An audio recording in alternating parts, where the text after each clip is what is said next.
पुनरपि जन्मं पुनरपि मरणं पुनरपि जननी जठरे शयनं चिदानंद रूपम शिवोहम शिवोहम शिवोहम शिव। ये भाग 2 में मैं आपको बताना चाहता हूँ कि वर्ण व्यवस्था और धर्म परिवर्तन कैसे हुए। कृष्ण काल में वर्ण व्यवस्था थी जिसमें कहा गया था गुण कर्म विभाग सह। गुण और कर्म के हिसाब से 4 वर्ण बनाए गए थे। ब्राह्मण, क्षत्रिय, वैश्य और शूद्र। कालांतर में धीरे धीरे करके इसमें परिवर्तन आने लगा और तमाम जातियां प्रजातियां बनने लगी। एक चीज़ स्पष्ट करना चाहता हूँ कि इसमें धर्म परिवर्तन जो आया जब आक्रांताओं ने भारतवर्ष पे आक्रमण किया। जो हमारे मुस्लिम आक्रांता थे उन्होंने जब भारतवर्ष पे आक्रमण किया, उसमें एक उदाहरण के रूप में आपको अलाउद्दीन खिलजी का एक उदाहरण देना चाहता हूँ मैं। अलाउद्दीन खिलजी की एक काजी ने एक व्यवस्था दी कि हिंदुओं को कैसे मुसलमान बनाया जाए। उन्होंने व्यवस्था दी क्योंकि आतताई थे और लोग डरते थे। हिंदू कमज़ोर तो नहीं था लेकिन डरा हुआ जरूर था, क्योंकि वो धर्म को बहुत ही महत्व देता था। हमारा धर्म, हिंदू धर्म, सनातन धर्म, इसे बहुत महत्व देता था कि हमारा धर्म भ्रष्ट ना हो। तो उसने व्यवस्था दी, अगर कोई मुस्लिम थूकना चाहता है तो किसी एक हिंदू के मुंह में थूक दे तो उसका धर्म भ्रष्ट हो जाएगा। या तो मुसलमान बन जाएगा या तो फिर लोग आत्महत्या कर लिया करते थे। इसके बाद और ज़्यादा इसका विस्तार करके उन्होंने कहा कि एक थूकने पे एक ही बनता है, कुओं में थूकते हैं। तो उन्होंने कुओं में थूकना शुरू किया, जिससे कि सारे लोग पानी लेते थे, पानी लेना बंद कर दिया पानी, और उससे प्यासे मरने लगे। उसके बाद काफ़ी लोगों ने आत्महत्या कर ली और काफ़ी लोग और इसमें मुस्लिम धर्म में कन्वर्ट भी हो गए। धर्म क्या है? धर्म कोई ऐसी चीज़ नहीं है जो किसी के छूने खाने से नष्ट हो जाए। एक गिलास चावल खाने से धर्म आपका भ्रष्ट हो जाता है? ऐसा कमजोर धर्म कहाँ होता है? आप एक ही व्यवस्था से दूसरी व्यवस्था में जाते हैं, रहन सहन खान पान के हिसाब से आपका धर्म बन जाता है। आप मुस्लिम बन जाते हैं या कुछ और बन जाते हैं। लेकिन धर्म कोई ऐसी नहीं है कि छुई हुई का कोई पौधा हो जिसको छू लेने मात्र से मुरझा जाए और छुअन को हटाने से ही तुरंत फिर से खिल जाए। धर्म और आत्मा, सनातन, सब एक ही है, सब एक दूसरे के पर्यायवाची हैं। तो आत्मा कभी मरती नहीं है। आप तलवार से मारे जाएंगे, आप बंदूक से मरेंगे, लेकिन धर्म सिर्फ छूने खाने से मर जाएगा। इतना लाचार धर्म है? इतना क्या लाचार धर्म है?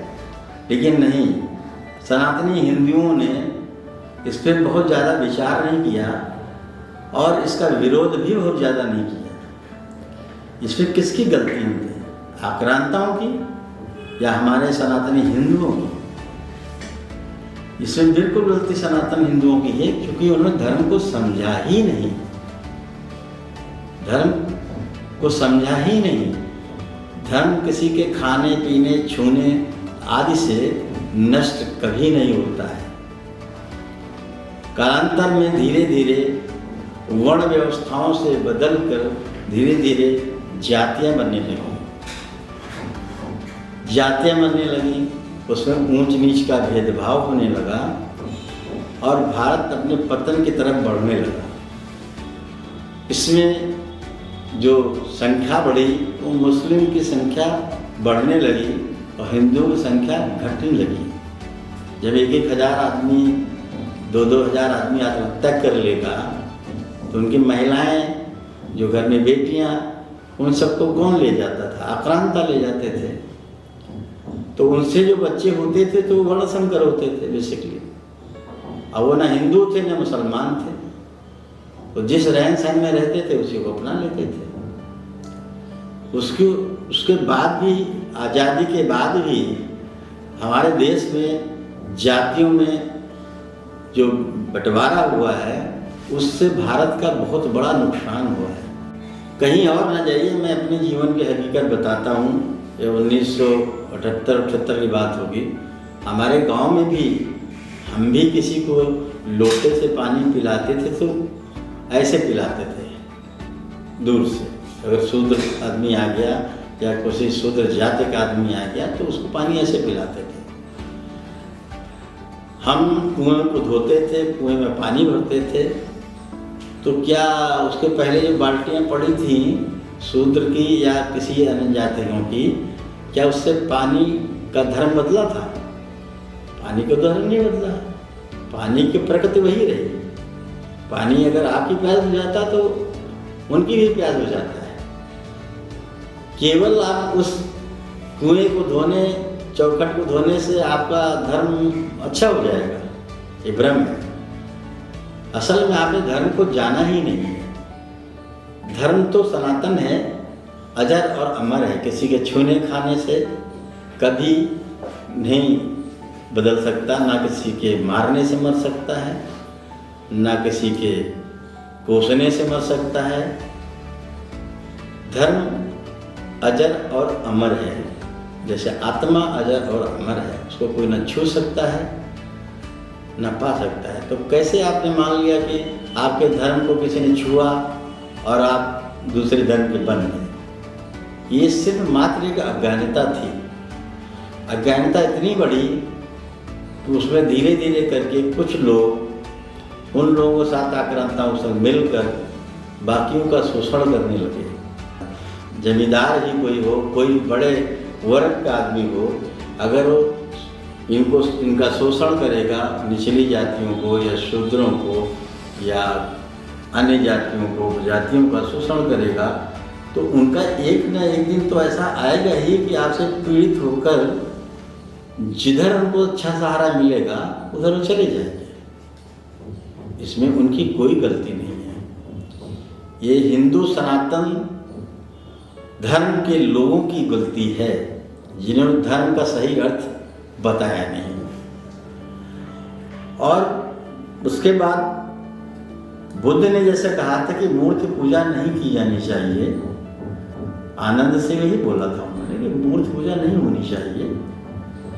लेकिन जहाँ पे उनका जन्म होता है उस स्थान को लोग मूर्ति, वहाँ पे मंदिर बना देते हैं। जहाँ आदमी प्राण त्यागता है वहाँ पे उसका मंदिर बना जाते हैं, या उनकी कोई ऐसा चिन्ह, पदचिन्ह बना जाते हैं जिसको देखने के लिए, जानने के लिए और धर्म को समझने के लिए लोग वहाँ जाते हैं। उस प्रतिमा को देखने के बाद तो आपके पास धर्म जागृत हो जाता है, लेकिन क्या आप उस पथ पर चलने वाले पथिक बन पाए? जिस पथ पर चलने के लिए गौतम बुद्ध ने, गुरु नानक जी ने, कबीर जी ने, रहीम जी ने, रसखान जी ने, मीरा ने और भी बहुत सारे लोगों ने, राम ने, कृष्ण ने, सबकी मूर्तियों में आप पूजा करने जाते हैं, लेकिन उसी समय तक आपका धर्म टिकता है जिस समय तक आप पूजा स्थल में रहते हैं। मूर्तियों से नहीं, उनके बताए गए रास्तों पे, उनके बताए गए सिद्धांतों में जब आप चलेंगे तब आप उन जैसा बन पाएंगे। वो अगर आत्मा परमात्मा एक में मिल गए तो आपको वही यज्ञ करना पड़ेगा जो वो यज्ञ करते थे। आजकल का यज्ञ जो है, जौ, तेल, घी, लकड़ी इत्यादि से किया जाता है, ये असली यज्ञ नहीं है। ये बिल्कुल असली यज्ञ नहीं है। यज्ञ तो वो है जब आप आत्मा और परमात्मा को एक साथ मिला के आप अपने आप में समाहित हो जाते हैं, ब्रह्म में विलीन हो जाते हैं। वो बहुत ही कठिन प्रक्रिया है। क्या हर श्वास में कोई अल्लाह अल्लाह कह पाया? क्या हर श्वास में कोई राम नाम कह पाया? क्या कोई हर सांस में कृष्ण कृष्ण कह पाया? क्या किसी सांस में कभी भी किसी जात धर्म के आदमी ने ऐसा किया कि जीवन की हर सांस में उसका नाम होना चाहिए? कतई नहीं। बिरले ही पुरुष मिलेंगे जिन्होंने ऐसा किया। ऐसा करने के बाद में वो ब्रह्म में विलीन हो गए, दोबारा उनको जन्म नहीं लेना पड़ा। वो आत्मा परमात्मा एक में हो गए। इसी को यज्ञ बोलते हैं कि सांस सांस में राम, सांस सांस में श्याम, सांस सांस में बुद्ध, सांस सांस में अल्लाह, सांस सांस में आपके गुरु ग्रंथ साहब। जो भी धर्म है आपके, अगर हर सांस में अगर जीवन भर अगर उनका आप स्मरण कर रहे हैं, वही असली यज्ञ है। इसके अलावा कोई यज्ञ नहीं है जीवन में, कोई धर्म नहीं है जीवन में। और धर्म कभी छूने खाने से नहीं नष्ट होता है, वो अमर और अजर है। ना किसी तलवार से काटा जा सकता है, ना किसी पिस्टल से मारा जा सकता है। केवल व्यक्ति मरता है, धर्म नहीं मरता, आत्मा नहीं मरती है। इसको आप अच्छा सा देखें और अपने धर्म को पकड़ के चलिए। सनातन हिंदू धर्म ही इस पूरे ब्रह्मांड का असली धर्म है। इसके अलावा कोई धर्म नहीं है। अगर कोई पंथ फूटता भी है, कोई संप्रदाय बनता भी है, तो उसके सनातन संप्रदाय ही कहलाएगा, इसके अलावा कुछ भी नहीं कहलाएगा। सनातन मुस्लिम संप्रदाय हो, सनातन ईसाई संप्रदाय हो, सनातन भिक्षु संप्रदाय हो, चाहे जो संप्रदाय हो, सनातन से कभी उसको छुटकारा मिल ही नहीं सकता है। ये अकाट्य सत्य है। आज के लिए फिर इतना ही। कल फिर मैं एक इसी के विस्तार को आगे देंगे और आपको बताएंगे कैसे आपके धर्म का पालन करना चाहिए, कैसे एकता लानी चाहिए।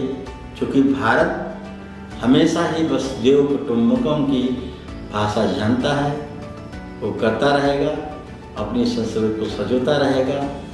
हम इसीलिए आज अपने सनातन धर्म के इस निचले पायदान पे आ भी रहे हैं। अब इससे ऊपर उठने की ज़रूरत है। मुझे दूसरे धर्म को देखने की ज़रूरत नहीं है, ना दूसरे के घर में झांकने की ज़रूरत है। हमें सिर्फ सनातन और सनातन धर्म की व्याख्या करनी चाहिए। सनातन धर्म के हमें धर्म ग्रंथ पढ़ने चाहिए और इसी धर्म ग्रंथों से ही सारे सार लिए गए हैं। चाहे कुरान हो या बाइबिल हो या बुद्ध की कोई भी किताब हो, ये सब सनातन धर्म की वेद, गीता, रामायण, भागवत और अन्य पुराणों वेदांतों से सिद्धांत लिए गए हैं। और ऊपर से कुछ भी नहीं गिरा है, न ही ऊपर से कोई भी पुस्तक गिरी है, ना कोई धर्म ग्रंथ गिरा है। ये हमारे आदि सनातनियों ने, आदि भारत देश के सनातनियों ने ये सब अपने तप बल से और हमारे को इस लिपिबद्ध ग्रंथों में हमको दिया है। हमें उन्हीं का अनुसरण करना चाहिए। कहीं कहीं भी भ्रांतियाँ मिल सकती हैं। मैं ये नहीं कह सकता कि पुराने हमेशा सत्य हैं, बहुत सी भ्रांतियाँ इसमें हैं। इसका सुधार हम करने के लिए कृत संकल्प है। धन्यवाद।